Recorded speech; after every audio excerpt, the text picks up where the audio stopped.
কিন্তু এখন প্রশ্ন হলো, বিমানটি কি সত্যি বিধ্বস্ত হয়েছিল, নাকি এটি অন্য কোনো সময় এবং স্থানে আটকা পড়েছিল? এই প্রশ্নটি এখন সবার মনেই ছিল, কিন্তু কারো কাছেই কোনো উত্তর ছিল না। এইভাবে অনেক বছর কেটে যায়, কিন্তু তারপর প্রায় 37 বছর পর 1992 সালে এমন একটি ঘটনা ঘটে যা কেউই বিশ্বাস করতে পারছিল না। 1955 সালে নিখোঁজ হওয়া ফ্লাইট 914 এর কথা মানুষ প্রায় ভুলে গিয়েছিল।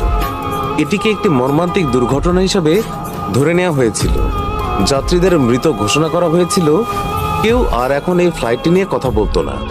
কিন্তু 37 বছর পর 21শে সেপ্টেম্বর 1992 সালে ভেনেজুয়েলার কারাকাস বিমানবন্দরে এমন কিছু ঘটে যা সেখানে উপস্থিত সকলকে হতবাক করে দেয়।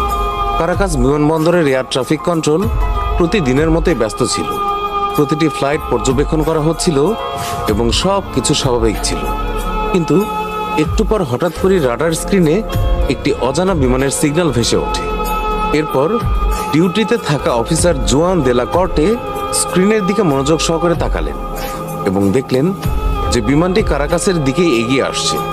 কিন্তু তাদের কাছে সেটির কোনো আনুষ্ঠানিক তথ্য ছিল না।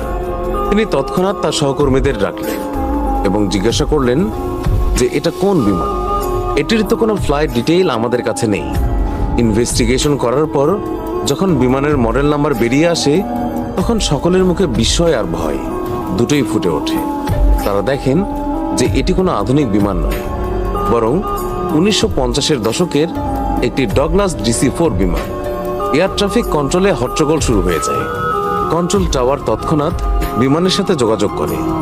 অচেনা বিমান, দয়া করে নিজের পরিচয় দিন। কয়েক সেকেন্ডের জন্য কোনো সাড়া নেই। কন্ট্রোল টাওয়ারে সবাই খুব চিন্তিত। ঠিক তখনই রেডিওতে একটি ভাঙা কণ্ঠস্বর ভেসে আসে। এটি প্যান আমেরিকান ফ্লাইট 914, যা নিউ ইয়র্ক থেকে মায়ামি যাচ্ছে।